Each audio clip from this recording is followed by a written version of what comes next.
CT 많이 찍으시면 안 된다. CT를 찍을 때 넣는 조영제가 암세포가 좋아하는 그 먹이가 된다라는 사실은 잘 모른단 말이에요. 식이요법 이전에 건강검진 불필요하게 맞지 마라. 위암 환자들이 가장 많이 이제 드시는 게 거든요. 그걸로 이미 많이 좋아지시고, 간암이나 콩팥 환자들이 드시는 게 녹즙이에요. 유방암 환자들도 마찬가지고요. 가장 먹어야 될 거는 채소과일식이다. 뭐 채소과일식 하면은 뭐 비타민 12가 안 되고 단백질 흡수율이 낮고 그렇지 않아요. 이미 다 확인이 됐기 때문에 그 믿음을 좀 갖고 해보시기 바랍니다.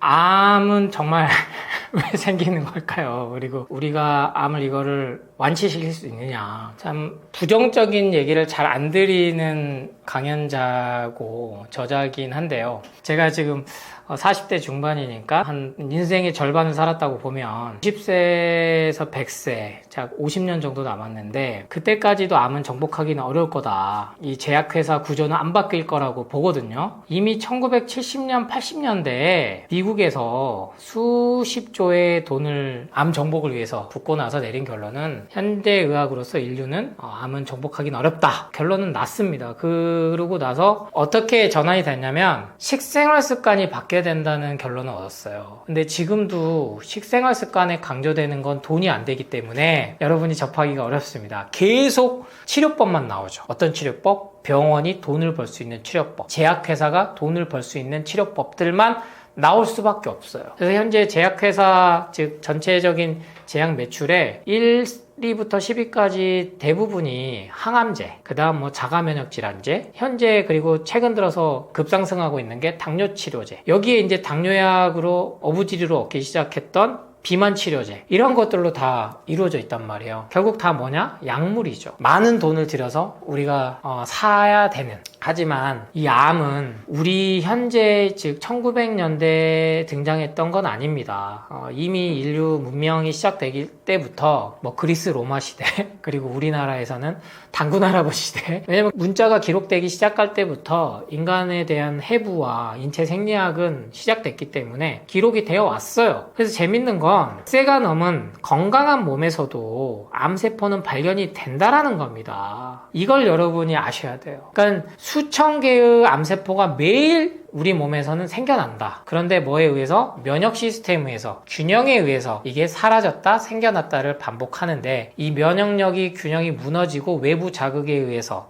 어떠한 특정 요인에 의해서. 근데 현재 그런 것들은 한 5% 정도밖에 되지 않고, 많이 잡아도 10% 정도밖에 되지 않고, 나머지 아주 60, 70% 많게는 90%까지는 후천적으로 오랜 동안 주어진 생활 습관이나 식생활에 의해서 주어진다, 생긴다. 즉 암세포가 계속 분열돼서 3cm 이상 자랐을 때 CT나 MRI로 이게 추적 관찰이 되기 시작했다. 그러니까 예전에는 무조건 수술, 떼내면 된다라고 생각을 한 거죠. 그리고 항암요법, 방사선, 현재 이게 표준 3대 요법입니다만 모두 다 암을 완치할 수는 없다. 그래서 완치라는 말은 더 이상 쓰지 않는다, 의학계에서도. 다만 지켜본다. 그래서 5년 생존율도 더 이상 의미가 없는 게, 유방암이 5년 완치됐더니 그 다음은 자궁암이 전이 돼가지고 나오고, 자궁암 또 했더니 그 다음은 또 뭐 방광암이 생기고, 이렇게 돼서 결국에는 20, 30년 동안 암 투병만 하다가 생을 마감하는 경우가 이미 너무나 많은 통계가 드러났단 말이에요. 그런데 반대로 저는 계속 말씀드리죠. 현대의학이 주는, 제시하는, 물론 통합의학이라는 이름으로 시작됐고, 뭐 전인의학, 제가 개인적으로는 가르침을 많이 받았던 전인의학에 대해서, 즉 몸과 마음에 대해서 하는 병원들도 있고 의사들도 있습니다만, 이것은 1% 정도에 불과하다고 저는 보고 있고요. 나머지는 제약회사가 공급하는, 그래서 그 논리의 자본주의, 산업주의, 의료 산업에 의해서 돌아가는 구조 속에서는 암은 완치가 안 됩니다만, 자연 치유력에 중점을 집중하고 했던 많은 과학자, 의료인들이 이미 그 데이터를 쌓아놨단 말이에요. 정말 많은 곳에서. 그래서 제가 항상 강조드리는 미국의 메이오 클리닉이라든지 MD 앤더슨 암센터도 그래서 자연 치유력에 대해서 높이 봅니다. 그래서 한약을 같이 병용 투여하기고요, 항암 환자들에게. 근데 우리나라는 한방 분과가 아예 국립암센터에 들어가지도 못해 있어요. 아직까지도. 당연히 병원 가면 한약 먹으면 안 된다, 몽산 먹으면 안 된다.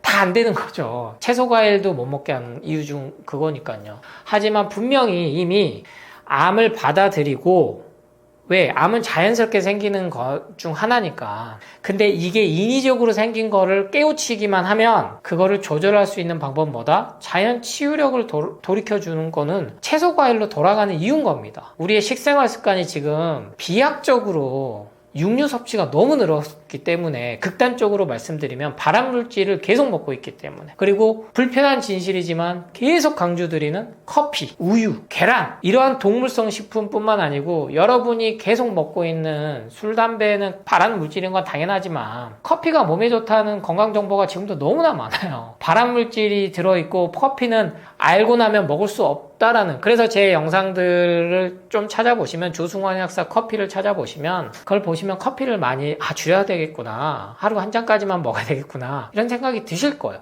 그것만 해도 바뀝니다. 그것만 해도 매일 생기는 그 싸움을 갖다가 우리가 면역력, 즉 백혈구, 적혈구, 혈소판, 혈장, 이런 애들의 힘을 늘려줄 수가 있어요. 실은 암세포는 자기 일을 하는 거거든요. 그래서 이 암을 너무 싸워야 될 대상으로, 제거해야 될 대상으로 생각하시면 안 되고, 매일 내 몸에 생겨나서 어느 정도 역할을 하고 사라지는 애들, 세포는 계속 생성되고 사라지거든요. 그래서 인간의 몸은 평균 60조기에서 100조기의 세포가 있는데, 그리고 혈액 정말 중요하죠. 이 혈액이 약 100일에서 120일 정도 되면 계속 생성이 되는데 사라지고, 골수, 뼈도 마찬가지고요. 그러니까 그 과정에서 암세포도 그 많은 세포 중에 하나로서 생겨났다 사라지는 거다. 그래서 죽었을 때, 내가 죽을 때도 정말 특별히 아픈 것 없이 죽었어도 내 몸엔 암세포가 있을 수 있는구나 라는 관점을 먼저 잡아보신다면 반드시 완전 치유하실 수 있다라는 말씀을 드립니다. 이 암세포를 굶겨 죽이는 식이요법 해가지고 참 썸네일이 많이 돌아요. 그럴싸하죠. 그런데 제가 방금 말씀드렸듯이 암세포를 적으로 생각해서는 안 된다. 친구라고 생각하기에도 좀 무섭죠. 하지만 내 몸의 일부라고 생각을 하셔야 돼요. 내 몸의 일부. 굶겨 죽인다라는 관점보다는요, 불필요한 것들은 없어지고 새로 생겨난다, 그 관점을 잡으시라고 제가 앞서 관점을 강조드린 이유예요. 그래야 우리가 여기에 맞춰서 식이요법을 할 수 있거든요.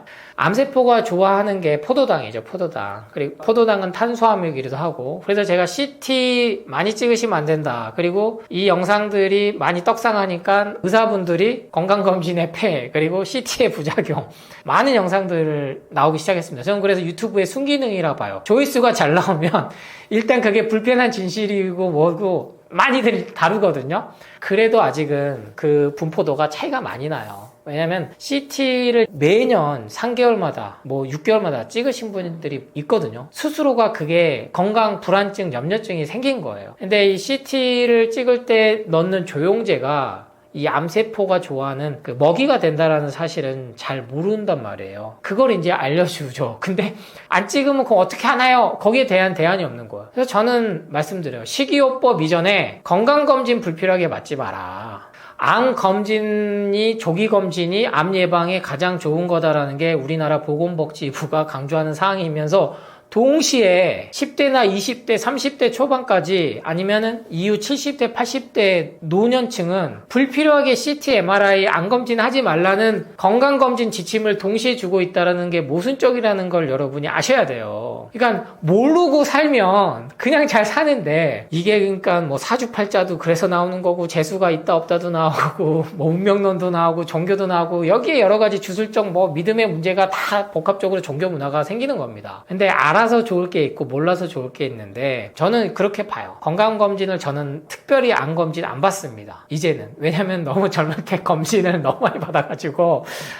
이게 그렇게 좋은 게 아니구나. 나의 경우는 그냥 이대로 살다가 좀 불편한 것들이 있으면 그대로 맞춰서 내 주어진 대로 자연 사는 길로 가야겠다. 근데 암 검진을 받으셨다고 알게 됐다면요, 그 순간에는 내가 심장마비로 죽은 것보단 낫다, 교통사고로 직사한 것보단 낫다, 심근경색이나 아니면 뇌졸중이나 뇌출혈로 그 자리에서 죽어서 가족들하고 인사도 못하고 그 죽은 것보다는 낫거든요. 물론 본인은 투병 생활이 적으니까 적고 아니면은 경제적이나 이런 것들에서 비용이 적게 들어서 좋을 수도 있습니다만 갑자기 삶을 달리했을 땐 주위 사람들이 힘들거든요. 근데 참 이게 애매한 게 막 10년, 20년 투병하면 긴 병에 효자 없다는 말이 그래서 나와요. 그러니까 3년 넘으면 이제 주위 가족들도 지쳐요. 그러니까 이 암이 정말 저는 그 자체 질병보다는요, 현재 의료산업이나 현재 사회 구조에서 뭐 간병인 보험, 뭐 치매보험, 암보험 이렇게 공포불안을 주면서 경제적 비용도 들지만 사망하기 몇 달 전 아니면 1년 안에 의료비 전체의 막 절반 이상을 심지어 80% 이상을 쓰는 구조가 만들어져 버렸다는 거예요. 그러니까 결국에는 죽는데 주위 사람들 가족들에게 남은 건 뭐다? 빚만 남았다. 그리고 환자가 돈이 없으면 치료를 못 받게 만드는 그러한 또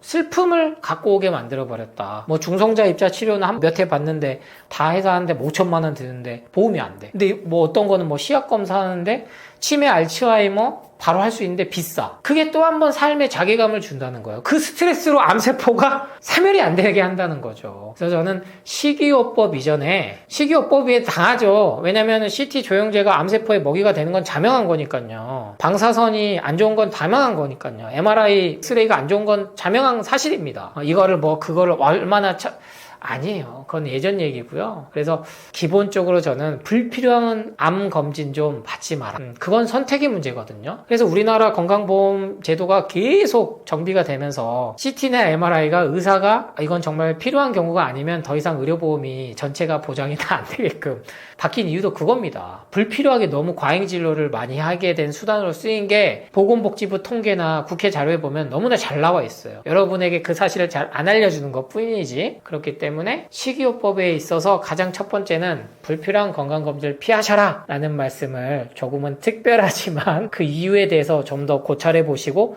생각해 보라는 입장에서 말씀을 드립니다. 저 역시 그 예방원에서 상담을 오래 하다 보니까 많은 분들이 암 환자, 특히 말기암 환자분들이 많이 오세요. 다 포기하고 이제 오시는 거죠. 자연 치유에 대해서 이제 알고 싶고 눈을 뜨고. 지금은 이제 제 책을 안 읽고 오시는 분들은 상담을 잘 안 해드려요. 왜냐면 제가 너무나 힘들고 제 에너지가 이제 저도 나이가 들어서 그런지 에너지를 전처럼 많이는 못 쓰겠다. 왜냐면 기본 상담 시간이 1시간, 2시간 금방 가거든요. 이 인식 전환을 시키고 이 몸에 대해서 설명을 하고 암을 바라보는 방법, 식생활 습관을 하다 보면 1-2시간 금방 가기 때문에 그래서 암을 이긴다라는 관점을 버리는 거죠. 첫 번째. 그리고 즐겁게 생활합니다. 첫 번째. 유머가 있으세요. 저 느낀 게 처음에 왔을 때 죽을 상하고 오신 분들보다 제가 아직도 안 죽었다. 그래서 원장님 뵙게 돼서 참 저는 이것도 감사한 일이다 하고 오신 분들이 훨씬 더 차도가 빨라요. 좋아지는 속도가. 그래서 병원 진료는요, 특히 항암제는요, 임상실험을 뭐 1차, 2차, 3차까지 이렇게 가는데 부작용이 몇 % 미만이면은 보통 평균 떨어지는지 아세요? 80%. 즉 반대로 20%의 효과만 입증이 되고 나머지 80% 부작용이더라도 임상실험 승인이 떨어집니다. 왜? 10명 중에 쉽게 설명드리면 2명만 살려도 그게 가치가 있다라고 보는 거예요. 그럼 나머지 8명은 어떻게 되냐는 거죠. 더 이 통계치를 늘리면요 10% 미만으로 떨어져요. 근데 그 10% 미만에 드는 병원에서 수술하고 3대 요법, 항암, 방사선 다 받고 완치돼서 잘 사시는 분들 공통점은 절대적인 믿음이 있어요. 의사의 말에, 그리고 병원에, 약에 대해서 의심을 안 해요. 전혀 불안해하지 않아요. 본인의 할 일 하고 본인이 주어진 삶들을 소화하는 데에서 시킨 대로 잘합니다. 그러면 식생활 습관 당연히 술, 담배 기본으로 안 하죠. 술, 담배 기본으로 안. 근데 이 커피가 계속 헷갈리게 만드는 거예요. 간에 좋다고 하니까. 간암 환자들은 커피 먹어도 된다고 하니까. 절대 그렇지 않습니다, 여러분. 커피는 기본적으로 약물이에요. 카페인이 어떻게 우리 몸에 좋습니까? 좋을 수가 없어요. 그러니까 커피를 팔기 위해서 주는 연구 논문들을 갖다가 부각을 시키는 순간에 당한다는 거죠. 하여튼 제가 만나본 분들은 다들 명의도 만나보고 오시고 다들 하고 오신 분들 얘기 들으면요, 지금은 추세가 커피 먹으면 안 된다, 유제품도 먹지 마라, 이렇게 얘기들을 듣고 오시거든요. 근데 그거를 해도 안 되시는 분들이 왔을 때 이제 제가 여기에 채소 과일에 대해서 그리고 식생활 습관을 좀 더 타이트하게 갖고 가는 거죠. 그래서 공통적인 거는 병원 시스템에서 낳으신 그 10%의 사람들은 절대 믿음이 있듯이 자연치유에 대해서 완치되셔서 정말로 그 시한부 인생에서 벗어나셔서 3년, 5년, 10년 더 잘 있다 살다 가시는 분들도 마찬가지로 공포 불안이 없어요. 믿음이 있어요. 그래서 제가 근데 저를 믿으라고 저는 항상 말씀드리진 않거든요. 그래서 제 책들 역시 모든 연구 논문 데이터들을 바탕으로 쉽게 쓴 겁니다. 어렵게 쓰지 않은 이유는 저 역시 책을 읽는 거를 별로 안 좋아했던 사람이기 때문에 어렵게 써봤자 제 얘기뿐이고, 제가 강연하면서도 연구 논문이나 이런 걸 잘 안 듣는 이유고, 어려운 용어들을 안 쓴 이유는 쉽게 우리가 이해를 해야 인식 전환이 되고 의식이 바뀌지. 제가 뭐 레몬을 먹어야 되는 뭐 헤스페리딘이 있고 디리모넨이 있고 인돌산 카비놀이 있고 이런 막 용어들 써봤자 뭐 할 거예요. 먹으면 몸에 좋은데. 그쵸? 암을 같이 내 삶의 일부로 갖고 가는 그 인식 전환이 첫 번째고요. 그리고 삶 자체를 부정적으로 바라보지 않는, 그리고 약간의 유머, 그리고 여유죠. 가장 큰 거는요, 감사한 마음이에요. 감사한 마음. 앞서 계속 강조드렸듯이 당장에 죽지 않고 내가 정리를 할 수 있고 버킷리스트 하나라도 더 해보다가 죽을 수 있고. 그래서 요새 그런 영화들 너무 많이 나오잖아요. 시한부 선고를 받았지만, 암을 진단받았지만 내가 원하는 거 하고 싶은 버킷리스트 다 했더니 오진이었다. 근데 이미 건강을 찾은 거예요, 이 사람은. 근데 반대인 경우 내용도 많아요. 원래 건강했는데 오진으로 인해서 그 스트레스로 실제 암이 생겼고, 급성 백혈병이나 급성 뭐 심장암이나 심부전증으로 인해서 사망하는 경우도 실제로 데이터들이 너무나 많이 쌓이고 있다. 그래서 현재 이 영상을 보시는 암 한우들, 아니면 암 한우들 가족분들이 이 영상을 보신다면 방법보다는 마음가짐, 그래서 제가 계속 말씀드리는 삶에 대한 태도를 바꿨을 때 암도 충분히 극복할 수 있고 100살, 120살까지도 암 진단을 받고도 살 수 있다라는 분명한 요인이 밝혀졌다는 것을 말씀드립니다. 네, 암이 정말 다양한 암이 많습니다. 안타까우긴 해요. 진단을 받는 것 자체가 큰 스트레스 때문에 갑상선 암이든 아니면은 췌장암이든 어떠한 암도 스트레스를 주는 건 맞습니다. 그러다 보니까 뭐 각각의 상황 중인, 뭐 항암 중이신 분, 방사하신 분, 수술하신 분, 아니면 유방암 환자, 아니면 간암 환자, 다 원리가 같아요, 여러분. 그래서 저는 방법은 다 이렇게 다르지 않다. 오장육부라는 게요, 따로따로 떼놓고 생각할 수가 없습니다. 특히 우리 여성분들은 자궁이라는 가장 강력한 림프 시스템이 있기 때문에 심지어 자궁을 드러내더라도 나머지 기관들이 그 역할을 하도록 돼 있어요. 그게 우리 인체가 가진 가장 신비하면서도 가진 힘입니다. 자연 치유력이에요. 그러니까 예전에는 뭐 회복이 안 된다, 간은 뭐 재생이 안 된다 그랬지만, 의학이, 기술이, 과학이 다시 정정되고 오류가 수정되면서 현재는 간 이식도 하고 콩팥 이식도 하고 여러 가지 외과 수술이 발전한 이유거든요. 그래서 너무나 방법론 쪽에 치우치지 마시고, 저도 그러한 맥락에서 계속 책을 써왔던 이유도, 채소과일식 레시피 책만 해도 실천을 하셔도 돼요. 누구나 실천을 그 책을 보시고 하셔도 무방하다. 왜? 기본이니까. 그럼 어느 날은 채소과일식을 생으로도 드시고, 어느 날은 삶아서 데쳐서 먹고, 어느 날은 갈아서도 먹고, 어느 날은 착즙해서도 먹고, 또 어떤 날은 고기가 먹고 싶으면 좀 어느 정도 먹고. 다만 병원 치료 받다 보면 아무것도 안 먹으면 에너지가 없어서 그거를 약물로 대체해 줄 수는 없기 때문에 튀긴 거라도 먹어라, 아니면 고기라도 먹어라, 일단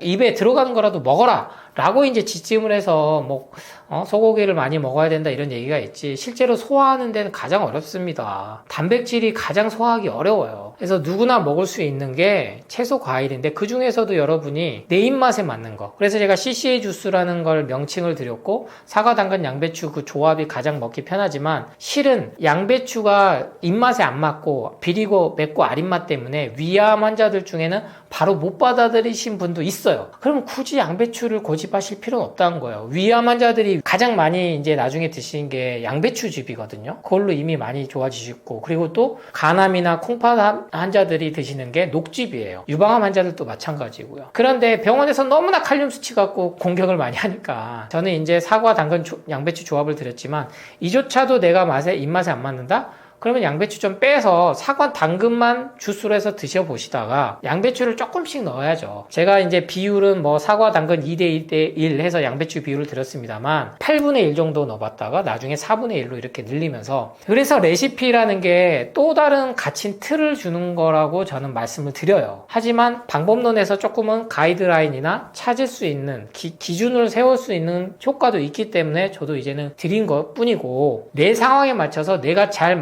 먹을 수 있고 잘 마실 수 있는 거는 내가 가장 잘 알거든요. 그러니까 기본적인 치료를 받으시는 와중에도 믿음을 갖고, 왜? 가장 먹어야 될 거는 채소과일식이다. 그것만 통해서도 영양분 에너지가 충분히 된다. 뭐 채소과일식 하면은 뭐 비타민 12가 안 되고 단백질 흡수율이 낮고 그렇지 않아요. 그렇지 않다는 게 이미 다 확인이 됐기 때문에 그 믿음을 좀 갖고 실천을 조금은 편하게, 마음에 너무 강박이나 집착 갖지 마시고 해보시기 바랍니다. 이거는 누가 억지로 시킬 수도 없고 의사도 책임질 수가 없기 때문에 쉽게 혈압약이나 당뇨약 끊어라 마라 할 수가 없는 거거든요. 근데 결국에는 모든 선택에 대한 책임은 내가 져야 된다. 본인이 져야 된다. 그 사실을 인지하시고 한번 실천해 보시기 바랍니다. 정말 심장마비, 뇌졸중 이름만 들어도 무섭습니다. 특히 이러한 질환들은 혈관에 이상이 있을 때 우리 몸에 신호를 주는 걸로 알려져 있는데, 안타깝게도 그 신호가 처음 주자마자 사망으로 이르기 때문에 우리가 많이 공포스럽게 맞이하고 있는 거죠. 심장마비와 뇌졸중 환자가 계속 급증하고 있는 원인은 우리나라뿐만 아니라 전 세계적으로도 공통적인 점입니다. 특히 미국 같은 경우는 심장마비가 사망률 1인데요. 반대로 인구수가 미국이나 선진국들에 비해 작은 편에 속하는 우리나라는 현재는 암이 1순위죠. 그런데 2위, 3위, 4위를 보면요, 뇌혈관 질환, 심장혈관 질환이 그대로 차지하고 있고, 그 다음 폐렴입니다. 즉 폐렴의 경우에는 노화로 인해서 죽은 사망으로 보시는 게 맞기 때문에 실질적으로 2위와 뭐 3위, 4위 중에 있는 혈관 질환을 합치면 암보다 1순위가 된다는 거죠. 그리고 안타깝게도 우리나라의 사망 원인 5위는 바로 살입니다. 그래서 저는 이러한 것들, 통계치들을 알고 계신 것도 좋지만 건강 정보를 접할 때 내가 어떠한 상황에 처해도 내 스스로 목숨을 끊는 것만큼은 절대 하지 말아야 된다. 왜? 심장마비와 뇌졸중이 무서운 건 뭐다? 그 신호가 왔을 때 바로 죽음에 이르기 때문에 굳이 내가 언제 어떻게 죽을지도 모르는데 내 선택을, 잘못된 극단적인 선택을 하는 건 맞지가 않다. 그래서 오죽하면 유튜브에 극단적인 선택으로 표현을 해야 될 만큼 순화를 시키는 이유도 있거든요. 그래서 저는 지금도 이 영상을 보시는 분들이라면, 내가 지금 심장마비나 뇌졸중, 즉 뇌경색이나 뇌출혈을 이겨내신 분들이라면 잘 극복하시길 응원하는 마음에서 이번 강연을 시작해 보도록 하겠습니다. 그럼 앞서 설명드렸듯이 결국에는 혈관 질환의 문제다. 여러분이 많이 들어본 동맥경화, 그리고 콜레스테롤, 그 중에서도 HDL, LDL, 중성, 여러 가지 정말 수치들이 많이 등장하고 있습니다. 결국에는 내 혈관 나이를 갖다가 건강검진을 했을 때, 현재 제가 45이면 35세, 이렇게 10년 정도 적게 났다. 그러면 기분이 좋죠. 하지만 그 진단을 받고 나서 한 달 사이에 심장마비나 뇌졸중으로 돌아가신 분이 있다는 소식도 왕왕 들으실 거예요. 그래서 더더욱 이게 현대의학에서는 아직까지는 혈관이 좁아지는 건 동맥경화, 아니면은 더 나아가면 스텐트 시술, 이런 것들로, 아니면은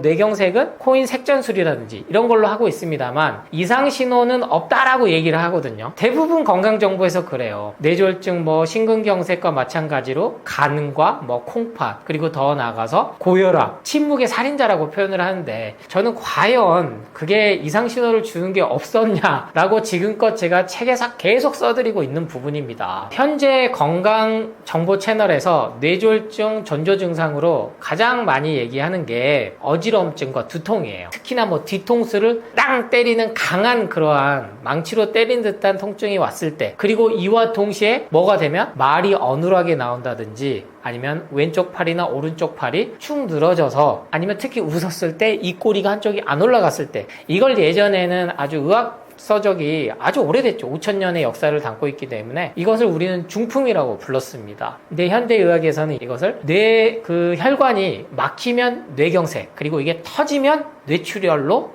표현을 하는 것이죠. 근데 이 신호를 주기 전에 이미 우리는 여러 가지를 갖고 있어요. 가장 흔하게는 뭐가 있느냐, 일단은 몸에 피로가 계속 쌓이는 거를 우리는 간과하고 있습니다. 그래서 저는 여러분께 평소 때 채소갈식을 해야 된다라고 말씀을 계속 드렸던 것도, 혈관이 쌓이고 혈관이 좁아지고 이거를 고혈압으로 동반되고 아니면 당뇨가 늘어나고 이러한 것들을 약으로만 했을 때는 예방이 안 된다. 궁극적으로는 혈관을 깨끗하게 하고 그리고 잘 스스로 뛸 수 있게. 그래서 어떤 분들은 혈관이 터질까봐 고혈압 수치가 정상인데도 계속 약을 드시는 분들이 있거든요. 그리고 실질적으로 병원에서도 평생 먹어야 된다라고 말을 하지는 않습니다만 죽을 수도 있기 때문에 약은 먹어야 된다라고 이렇게 또 설명을 해요. 그렇지만 그를 위해서는 가장 먼저 뭘 해야 된다, 내가 먹는 식생활 습관을 찾아봐야 된다. 그래서 몸보다는 여러분이 지금 먹고 있는 식생활 습관이 기름지고 튀기거나 이러한 것들이 더 나아가선 초가공식품, 뭐 빵도 여기에 해당되고요, 라면도 해당되고요, 치킨, 돈가스도 해당이 되겠죠. 가장 기본적인 술, 담배, 그러니까 이러한 것들이 내 일상생활에서 8, 90%를 차지하고 있다면 이미 그것 자체가 우리 몸이 주고 있는 신호라고 생각을 하셨으면 좋겠어요. 그래서 역설적으로 저도 지금 해외 일정을 갔다 오고 나서 시차 적응이 아직 안 돼요. 근데 어지럼증도 당연히 있겠죠. 그리고 지금 말도 조금 어눌하게 나타나는 것도 제가 느끼거든요. 그런데 너무나 뇌졸중과 뭐 심장마비, 심근경색, 전소증상으로 인해서 이런 거와 유사하다라고, 특히 두통만 조금 있다고 하면 이거 아니야 하고 공포 불안을 느끼고, 그러면은 이게 스트레스를 주면은 실제로 혈압이 올라가고 당 수치도 올라가거든요. 그래서 결국에는 응급실이나 아니면 병원 가서 검사를, CT를 찍었더니 아무 이상이 없는 거죠. 과연 이게 예방을 할 수 있는 거냐? 저는 그렇지 않다라는 걸 이번 강연에 조금 집중적으로, 중점적으로 설명을 드려보도록 하겠습니다. 네, 저도 약 10수년 정도 이제 상담을 해오고 아픈 분들 입장이 돼보고 그렇게 할 수 있었던 이유는, 제가 30대 초반이죠. 그러니까 20대 후반부터 아프기 시작해서 30대 초반에 결국엔 관상동맥 조영술을 받았습니다. 그래서 진단은 불안정성 협심증, 그리고 동맥경화. 그래서 거기에 관한 약을, 가장 흔히 많이 처방받은 약을 한 2, 3년 동안 먹었던 기억이 있어요. 근데 그렇게 약을 먹었음에도 불구하고, 특히나 언제든 심장이 멈출 수 있으니까 그 니트로아미세민이라는, 니트로글리세닌이라는 이러한 약을 혀 밑에다가 넣어서 그 아픈 순간에는 먹어야 심장이 살 수 있다. 그리고 항상 사람이 있는 곳에 있어야 된다. 그런 얘기를 30대 초반에 받았기 때문에 죽음에 대한 공포가 아주 심했단 말이에요. 그런데 그렇게 병원에서 주는 약들을 하루에 수십 알, 그리고 몸에 좋다는 건강기능식품, 영양제, 그리고 좋다는 것들 다 찾아 먹어도 그 통증이 사라지지가 않더라고요. 그러니까 죽음에 대한 공포는 더 심해지고, 그러면서부터 제가 공부를 하기 시작하고, 그게 더 깊게 공부하고 싶어서 약대 진학하고, 그 중에서도 자연치유, 즉 우리 몸이 갖고 있는 스스로 몸을 치유할 수 있는 힘에 대해 조금은 더 깊게 관여가 되는 한약학을 전공을 했단 말이에요. 그러다 보니까 지금처럼 그 깨달음을 알려드리는 차원에서 책을 계속 쓰다 보니까 지금 7번째 책으로 여러분께 또 인사를 드리고 있는 이유입니다. 제 체험이 일반화될 수는 없어요. 하지만 몸이 아프고 그거를 이겨내고 터득하고 공부하는 과정에서 전 세계에 일어나는 그 과정들을 봤더니 지난 4, 50년 동안의 결론은 약으로는 예방이 안 된다라는 겁니다. 왜냐하면 이게 약으로 예방이 되고 막아지고 그게 된다면 사망률, 발병률이 낮춰져야 되는데 전 세계적으로 계속 늘어나고 있어요. 특히 우리나라 같은 선진국은 그게 안 떨어집니다. 이렇게 건강보험이 잘 되고 건강검진 제도가 잘 돼 있으면 이게 예방이 돼야 되거든요. 그런데 그렇지 않다라는 통계가 나타났고, 더 불안하게 만드는 것은 약에 대한 약물 부작용으로 다른 합병증이 온다라는 거죠. 그래서 저는 여러분이 결국엔 선택을 하셔야 되죠. 예를 들면 대표적인, 지금도 처방이 되고 있는 와파린,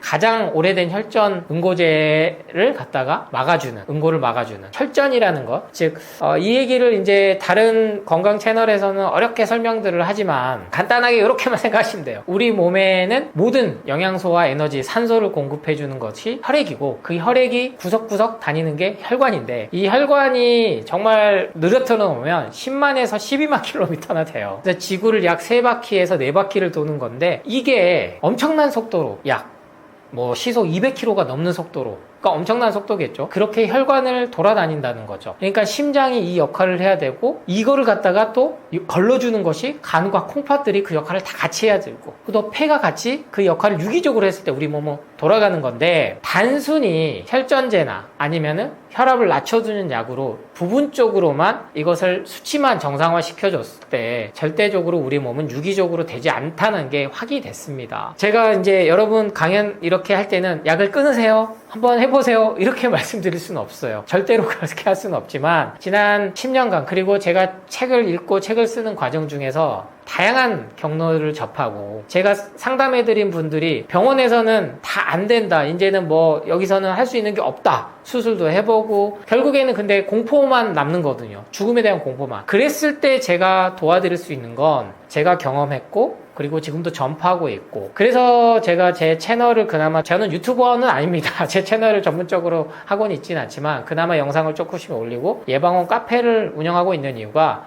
그걸 실천하시는 분들의 사례들 그리고 댓글들을 통해서 이게 정말로 약물을 끊고도 식생활 습관만 바꿔도 좋아질 수 있구나, 그리고 궁극적으로는 죽음에 대한 공포를 벗어날 수 있는 길이 있구나, 그거를 말씀드리는 거죠. 그래서 이 방법이 오늘 처음 영상을 보시는 분들은 궁금하실 거예요. 그래서 제가 가장 지금은 전 국민에게 많이 알려져 있는 CCA 주스 레시피를 드렸습니다. 제 책 중 하나인 완전 배출에서 처음 그 명칭을 정했고요. 사과, 당근, 양배추죠. 그래서 C는 처음에 캐롯, 그리고 그 다음 C는 캐비지, 양배추의 C, 마지막 애플의 A를 따서 까먹지 말고 매일 하루 한 잔씩은 드셔봐라. 그러면 달라진다, 몸이. 그래서 뇌경색이나 뭐 뇌졸중, 심근경색, 협심증, 심장질환에 관련된 것들은 결국에는 고혈압과 당뇨로 인해서 혈관이 약해진 거거든요. 혈액이 물론 끈적끈적해지고 석회질이나 여러한 혈전들이 막힌 것도 있습니다만 그건 노화의 현상 중 하나일 수 있어요. 그 당연하죠. 그런데 우리 혈관은 특히나 모세혈관들은 120세까지 살아도 전혀 이상이 없게끔 이미 세팅이 돼 있었는데 몸에 들어온 안 좋은 물질들로 인해서 노폐물들이 안 나가다 보니까 그러한 균형이 무너지면서, 이게 가장 흔하게는 현재는 진단을 어떻게 받냐? 자가면역 질환으로 많이 받고 갑상선 기능 저하증, 한증증. 그러니까 이러한 진단들이 결국에는 쌓이고 쌓여서 어느 날 갑자기 안타깝게도 이렇게 생을 마감하게 되지, 실은 그러한 것들이 계속 몸에선 주고 있었던 신호다. 그럼 그거를 결국엔 다시 되돌릴 수 있다. 뭘로? 채소과일식으로. 여러분 너무나 많이 듣잖아요. 항산화 성분, 피토케미컬, 항암 물질이 가득한 비타민, 무기질, 미네랄이 가장 많이 들어있는 게 채소과일이다. 근데 동시에 이거에 대한 공격이 너무나 쏟아지고 있기 때문에 제가 계속 채소과일식에 대한 오해를 풀어드리기도 하고, 가장 큰 게 뭡니까? 혈당이죠, 혈당. 그래서 과일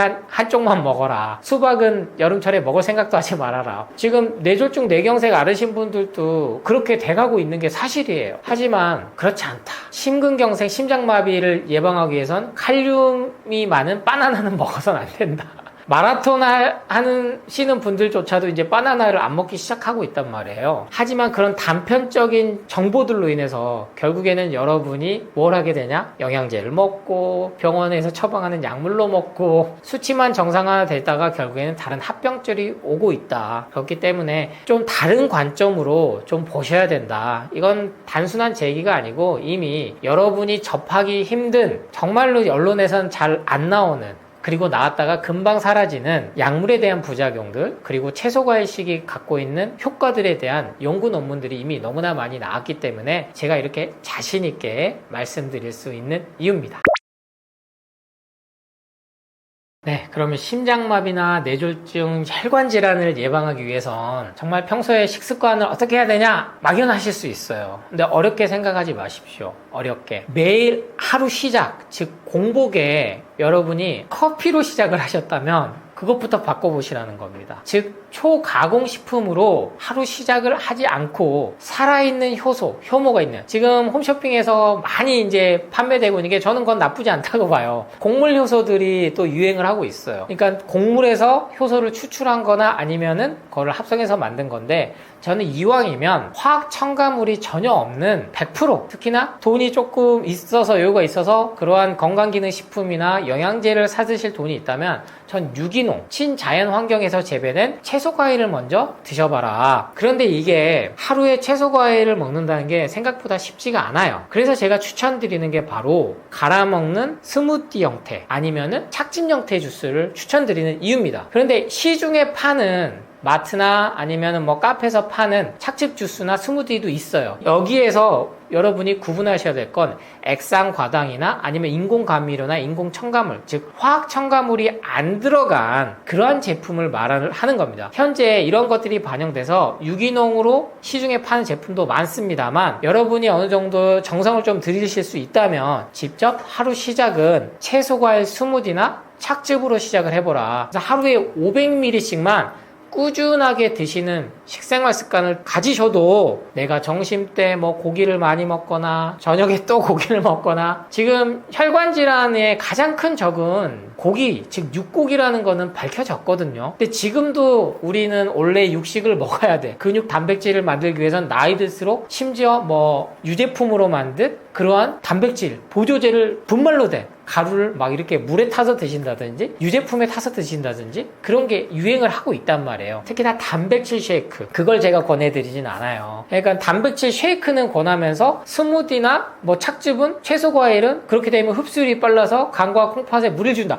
그럼 단백질 쉐이크도 그만큼 공격을 받아야 되는데 단백질 쉐이크는 파는 곳이 훨씬 많기 때문에 그렇지 않다는 거예요. 그러니까 여러분이 이 마케팅이 누가 주체가 되고 거기에 따라서 주는 건강 정보도 달라진다는 것만 깨우치신다면 뭘 먹어야 되고 어디에 돈을 먼저 써야 되는지 아실 수가 있습니다. 그래서 생활 습관 이전에 식습관이 바뀌는 게 중요하다. 그건 뭐다 여러분? CCA 주스 까먹지 말고 하루 한 잔 200에서 300ml가 되신다면 500ml까지. 그리고 현재 내 몸이 조금 아프신 분들이 있다면 뭔가 약을 처방받거나 아니면은 암이라든지 여러 다양한 질환들로 인해 쓴다면 기본 1000ml 정도까지는 하루에 여러 가지 공복이나 식전이나 이런 시간에 특히 식후에 커피 대신에 까주스만 아니면 여러 다양한 이런 스무디나 착즙 주스로 인해서 간편하게 드시면 됩니다. 그 식생활 습관만 가지셔도 반드시 2주 그리고 더 나아가서 30일, 60일, 100일만 하신다면 현재 여러분이 갖고 있는 질환들, 불편한 질환들, 어지럼증, 두통 그리고 여러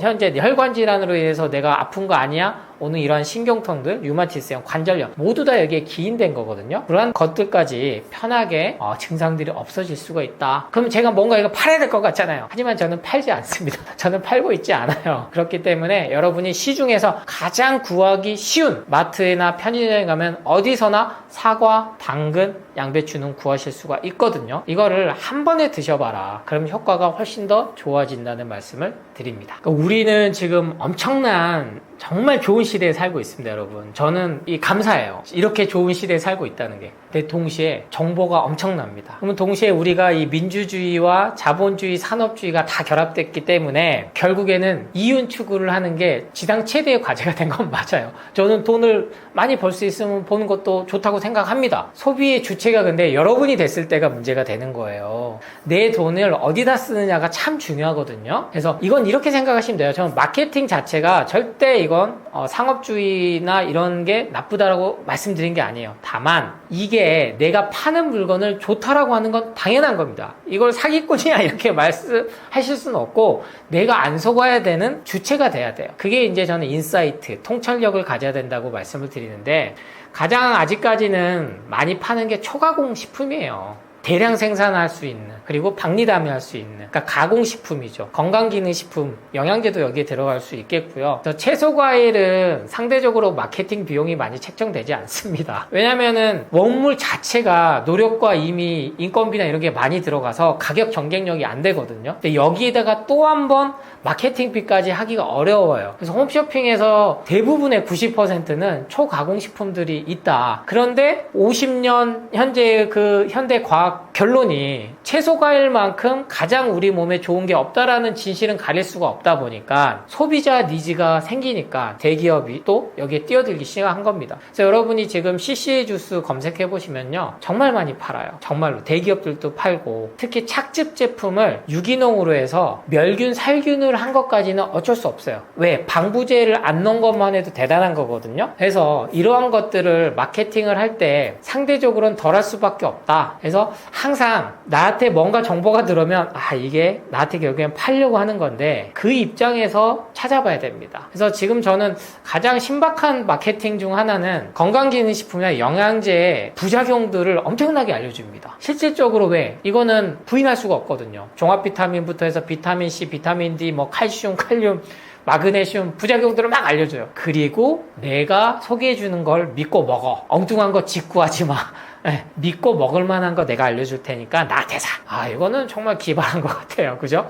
하지만 영양제는 결국에는 화학물질이란 건 똑같다라는 걸 잊게 한다는 거죠. 장기간 먹었을 때는 반드시 부작용이 쌓인다라는 거를 까먹게 한다는 겁니다. 그래서 저는 반대로 마케팅을 다 안 하고, 저희가 이렇게 채소과일식을 드셔야 된다고 해도 제가 할 수 있는 건, 저에게 들어오는 건 약간의 인쇄 수입 뿐이지, 제가 사업을 진짜로 돈을 벌기 위해서 하지 않고 있는 정보를 드리는 거기 때문에 이런 것에서 진정한 그런 진정성이나 진실성, 그러한 것들을 한번 기준점으로 삼아서 소비 마케팅의 기준점을 정해보셨으면 좋겠습니다.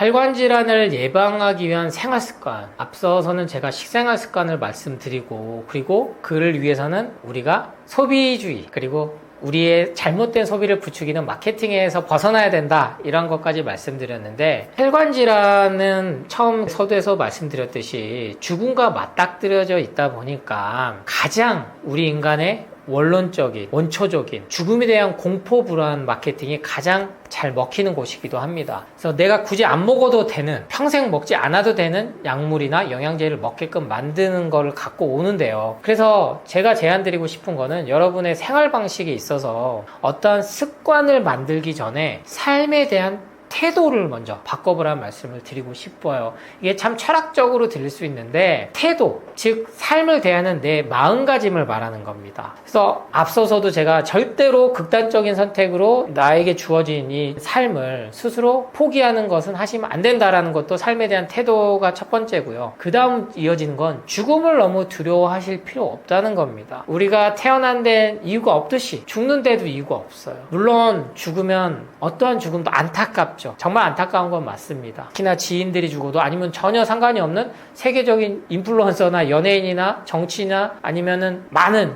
희생과 봉사를 하신 그런 위인들이 죽었다는 소식만 들어도 우리가 슬프잖아요. 그런 것처럼 우리 인간에게 그런 감성과 감정이 공존합니다만, 결국에는 삶과 죽음은 인간의 뜻대로 될 수 있는 게 아니다. 그래서 교통사고 역시 하나의 자연사로 받아들여야 된다. 그러다 보면요, 너무 몸, 머리부터 발끝까지 이런 신호들에 대해서, 통증에 대해서 집착하지 않게 돼요.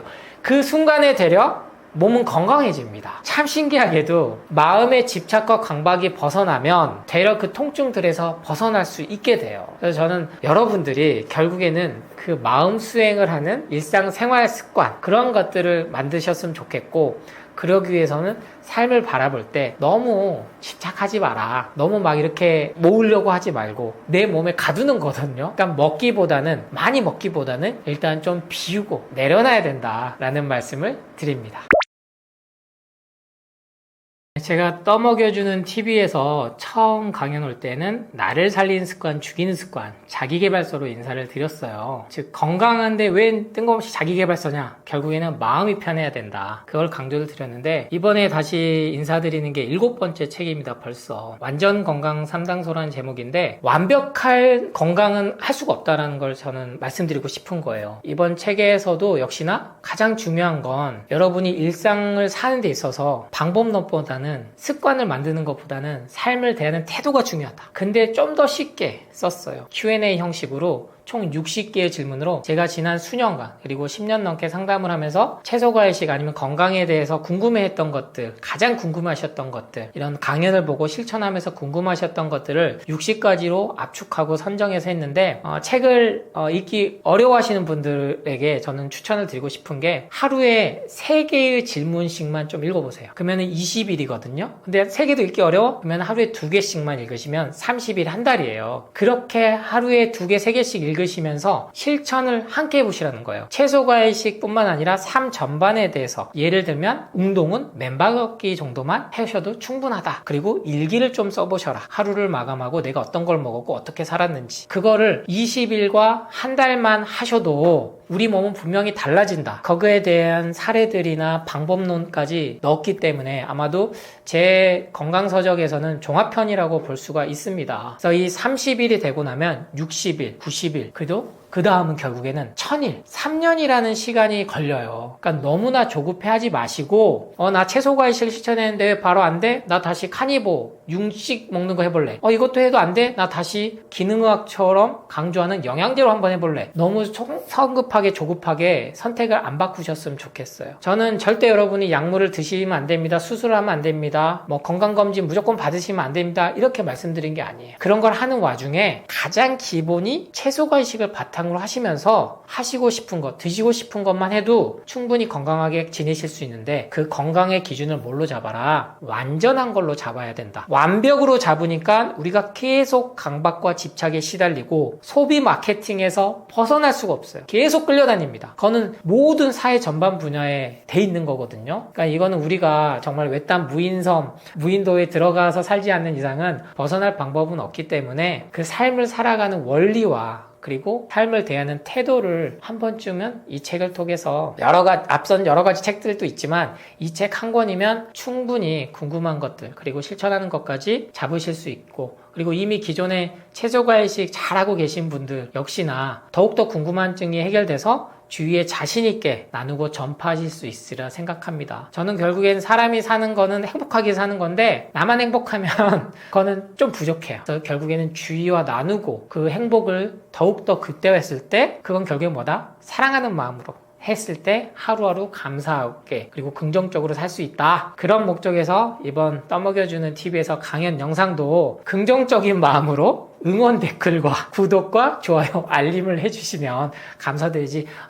네가 뭘 아는 뭘 알아? 이렇게 부정적인 댓글 쓰면 그 몸에 고스란히 부정적인 기운이 나한테 온다라는 것까지 꼭 기억하시면서 웃자고 한 얘기니까요. 웃으시면서 이 강연 영상 잘 마무리하셨으면 좋겠습니다. 최고의 치유는 예방입니다. 감사합니다.